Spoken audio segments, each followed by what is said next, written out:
Ciao a tutti ragazzi, benvenuti in un altro video sul nostro canale Our Eyes Your Eyes. Buon 2020, sono tornata, anno nuovo, vita nuova.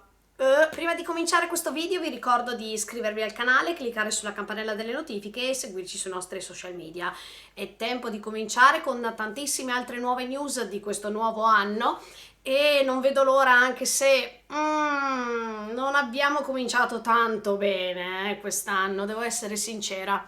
Cominciamo subito, sì, perché non so se avete sentito la notizia che l'ex presidente della Nissan Renault, che viveva qui in Giappone, a Tokyo, Ghosn, è un fuggitivo, nel senso che è scappato dal Giappone per rifugiarsi in Libano. E perché? Perché è stato accusato dalla Nissan stessa di frode industriale e fiscale, di malversazioni, di abuso di fiducia aggravata. Queste sono state accuse importantissime. Il processo doveva ultimarsi a breve, ma prima della fine del processo Ghosn ha deciso di espatriare. Lui detiene 3 passaporti, quello giapponese, quello francese e quello libanese, ed è per questo che ha deciso di rifugiarsi proprio in Libano. E voi vi chiederete perché ha deciso di rifugiarsi proprio lì? Ebbene, perché dovete sapere che in Libano non c'è alcun rapporto di estradizione qualora un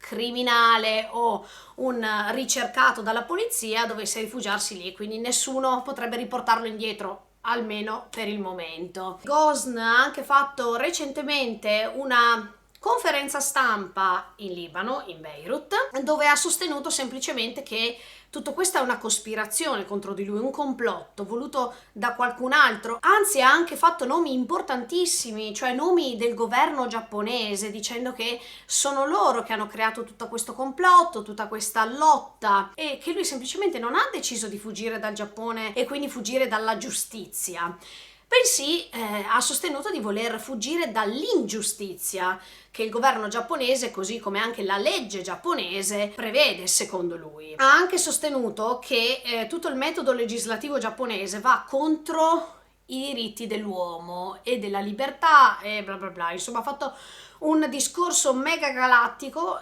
a cui tutta la stampa mondiale ha assistito. Il governo giapponese ha smentito categoricamente tutte le accuse ricevute da Ghosn. Ha anche precisato che sarebbe stato meglio per Ghosn rimanere, finire il processo e dimostrare la propria innocenza. Sostanzialmente il governo non ha approvato per niente la decisione di Ghosn di partire, anzi ve la devo dire tutta, perché un amico di Ghosn, che poi è stato smentito da Ghosn stesso, aveva riferito che Ghosn si sarebbe introdotto all'interno di un contenitore di strumenti musicali per poter essere trasportato in Libano senza essere visto. Quindi ragazzi, siamo proprio all'interno di un film, sapete, uno di quei film di azione o di spionaggio, cose del genere.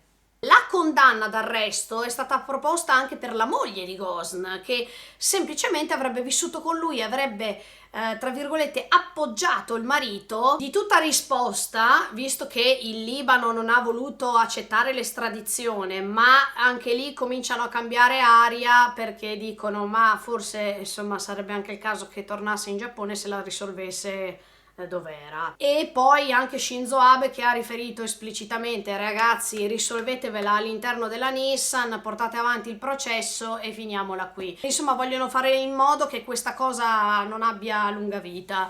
Voi cosa ne pensate? Scrivetelo nei commenti. Molte persone sono d'accordo con il governo giapponese perché dicono beh, se sei innocente rimani e dimostralo, no? Se fuggi significa semplicemente che hai un minimo di colpevolezza? Non si sa. Altre persone invece dicono no, il governo giapponese ha sbagliato perché non ha controllato in modo appropriato tutta la situazione, eccetera eccetera, forse c'è qualcuno dietro. Insomma, ragazzi, non lo sappiamo. Per il momento Ghosn rimane in Libano e può farlo. E vediamo nelle prossime settimane cosa succederà. Io non mi sarei mai aspettata di dover assentarmi per una settimana e il caos sarebbe scoppiato, e adesso vi spiego il perché. Come avete saputo ci sono stati dei botta e risposta tra USA e Iran. Devo dire che questa cosa ha avuto un effetto massiccio mondiale, mettiamola così, e ha toccato anche il Giappone, logicamente. Non solo da un punto di vista di rapporti internazionali con gli Stati Uniti, ma anche con l'Iran, perché come avrete sentito Abe avrebbe dovuto presentarsi in Iran e quindi avere un rapporto molto civile, cordiale, amichevole con il presidente dell'Iran, cosa che farà perché in queste ultimissime ore lui ha confermato che la visita si farà e che quindi, siccome gli animi sono un po' calati, potrà intrattenere questo dialogo con il presidente. Però c'è anche da dire che a livello economico tutta questa situazione ha creato dei problemi per quanto riguarda gli investimenti, gli stocks, eccetera eccetera, perché sono oscillati parecchio in questi ultimi giorni. Ragazzi, non so se scoppierà mai una terza guerra mondiale, però devo dire che gli animi sono molto accesi. Sembra per il momento che le acque si siano placate, però ecco, c'è da tenere d'occhio la situazione. Non vorrei essere pessimista, anche perché, ragazzi, il 2020 è l'anno del topo in Giappone, o l'anno del ratto, mettiamola così. E solitamente quando c'è l'anno del topo, tutti sono contentissimi perché dicono che è un anno che porta prosperità, fortuna, felicità. Oh, da come è iniziato l'anno non si direbbe, però l'anno è ancora lungo e produttivo. Vi ricordate che parlavo di molestie sessuali per quanto riguarda Shiori Ito, che è il simbolo del Me Too giapponese? Il presidente della TBS, se ve lo ricordate, ha chiesto un risarcimento danni di 130 milioni di yen perché secondo lui il fatto non sussiste, lui non c'entra niente, non ha abusato di Shiori Ito, non ha fatto niente. Voi direte qual è stata la risposta della Corte di Tokyo? La Corte di Tokyo non ha accettato questa richiesta da parte dell'ex presidente della TBS, quindi non sa da fare. Mi dispiace per te, ma Shiori Ito rimane innocente e tu rimani colpevole. Sono contenta, devo essere sincera, perché per la prima volta, non voglio dire la prima volta, ma a livello proprio di mediaticità, per la prima volta la donna è riuscita a vincere contro il suo carnefice. E quindi un applauso alla Corte di Tokyo, che ha deciso di infischiarsene di questa proposta, di annullarla e di andare avanti con quello che è stato deciso. Complimenti. Ora parliamo di futuro. Vi do due notizie che sono sensazionali. La prima è che la Toyota, o la Toyota come si dice in giapponese, ha deciso di creare una città che andrà avanti a cellule di idrogeno. Che cosa vuol dire? Che sarà senza inquinamento, sarà come una città, una mini città nel centro di Tokyo futuristica, dove si apporteranno degli esperimenti per poter creare in futuro città che non produrranno smog. Bella idea. Non vedo l'ora che questa cittadina, micro city come la chiamano, venga realizzata. Non si sa ancora quando, cioè non c'è una data ufficiale, però la Toyota ha voluto precisare che stanno pianificando questa cosa e che dovrebbe essere in arrivo molto presto. La trovo un'iniziativa fantastica. Se possiamo aiutare questo benedetto pianeta, apro parentesi, Australia, noi siamo con voi, chiusa parentesi, è una cosa molto interessante, molto importante e efficace. Vediamo come andrà avanti questa cosa. Vi ricordate quando guardavamo Dragon Ball e dicevamo ma queste città futuristiche con le macchine che volano? Chissà, arriverà mai questa città? Non si sa. Ma parlando di macchine, e questa è la seconda notizia che voglio darvi oggi, è che la Sony ha deciso di creare una macchina senza guidatore. Cioè, nel senso, voi potete entrare in macchina, potete farvi i cavoli vostri, non sapete guidare e chi se ne frega, ci pensa la macchina. Fa tutto lei. È stata mostrata al pubblico qualche giorno fa e io vi metto ovviamente la foto qui. Sì, ho capito bene, qui. Ditemi cosa ne pensate. Può essere che tra i nostri iscritti ci sia qualcuno che non sappia guidare. Ecco, voi non guidatori, cosa pensate di questa idea? Vi fidereste ad entrare in una macchina dove voi non dovete fare niente e fa tutto lei? Scrivetelo nei commenti. Abbiamo una notizia sensazionale perché l'anno del topo non ci deluderà affatto. Ragazzi, Kane Tanaka è la donna più vecchia del mondo. mondo e ce l'abbiamo qui in Giappone. Ebbene sì, a Fukuoka lei ha compiuto 117 anni ed è ufficialmente la donna più anziana del mondo. Ti faccio i miei più sinceri auguri e vorrei capire qual è l'elisir della tua giovinezza. Dici quali sono i tuoi segreti, perché anche noi vogliamo avere una vita lunghissima, si spera. Voglio dirvi che è uscita la nuova Coca-Cola alla fragola, la prima al mondo, quindi se venite in Giappone nei prossimi mesi fateci sapere com'è questa Coca-Cola alla fragola, noi la proveremo. Io ho provato già quella alla pesca, non mi era piaciuta tantissimo, non so se mi rifarò con quella alla fragola. Apro parentesi ancora, ho saputo che la Coca-Cola vuole fare qui in Giappone una Coca-Cola che servirà ad aiutarvi ad andare in bagno. Chiudo parentesi. Proveremo anche quella.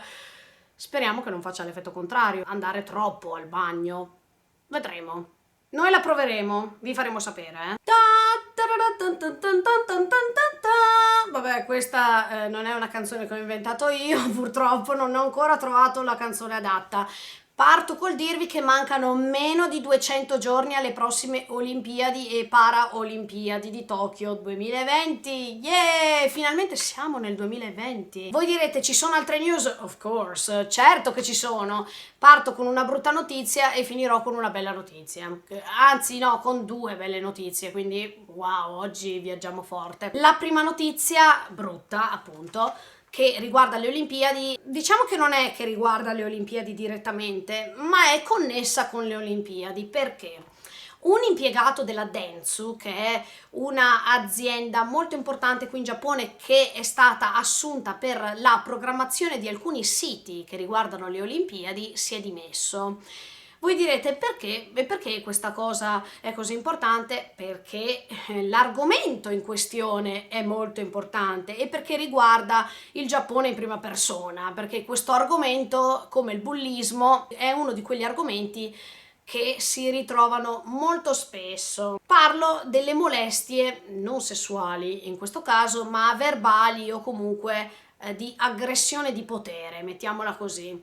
Questo impiegato si è dimesso perché era stufo di ricevere questa oppressione da parte dei suoi superiori. E fidatevi ragazzi, non è una cosa da poco, perché essere costantemente messi sotto torchio dai vostri superiori, ridicolizzati, presi di mira, a lungo andare potrebbe portare anche a qualcosa di peggiore, come il suicidio, ed è già successo tantissime volte in Giappone. Se andate a vedere i miei video precedenti ve ne ho dette di situazioni belle toste, quindi aspettiamo di sentire la risposta, se mai arriverà da questi superiori che sono stati accusati di molestie verbali, quindi di harassment come si dice in inglese, e vediamo che cosa succederà. Sicuramente ha creato scalpore, ma non più di tanto direi, perché ormai qui è all'ordine del giorno, ma riguardando le Olimpiadi la notizia è rimbombata di più rispetto ad altre.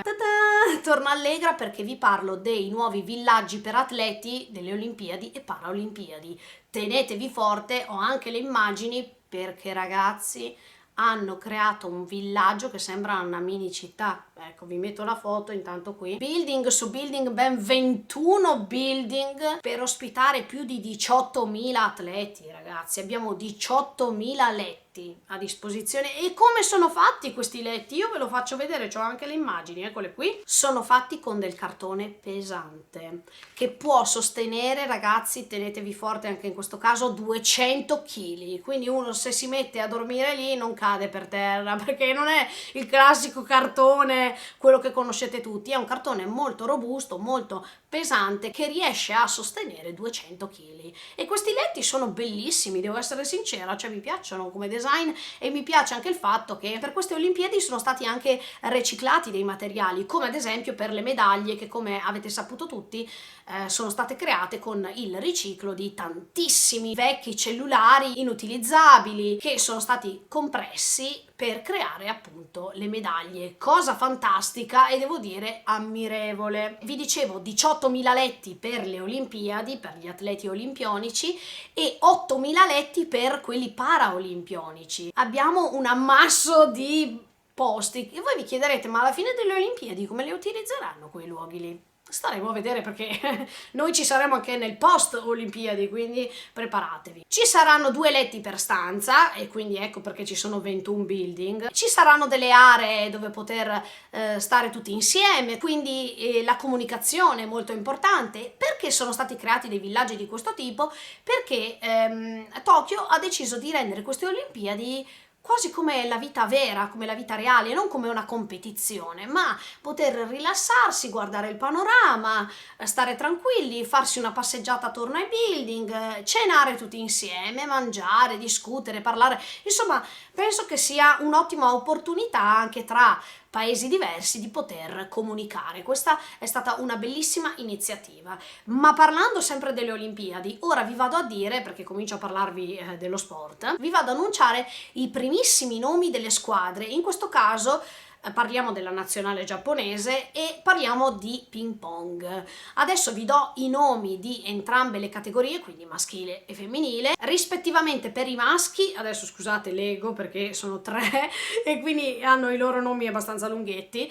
Per gli uomini abbiamo Tomosaka Harimoto, complimenti, Koki Niwa e Jun Mizutani. Ecco, loro 3 saranno insieme a gareggiare per il ping pong maschile, sia come gruppo ma anche singolarmente. Andiamo avanti con le donne e abbiamo Mima Ito, ve la ricordate? Io ve l'avevo già annunciata, Kazumi Ishikawa e Miu Hirano. Quindi complimentoni anche a voi ragazze, in bocca al lupo per tutti voi e speriamo di portarci a casa una di quelle medaglie bellissime che vi ho già fatto vedere negli episodi precedenti. Torno a parlare di tennis perché Naomi Osaka, voi lo sapete, è una grandissima campionessa di tennis, soprattutto in questi ultimi anni recenti. Ebbene, lei è già arrivata ai quarti di finale di Brisbane International Tennis Championship, che è questo campionato di tennis internazionale che si tiene a Brisbane, e lei ha già ottenuto i quarti di finale. Non è ancora finito il campionato, vi farò sapere magari settimana prossima o quando sarà. Speriamo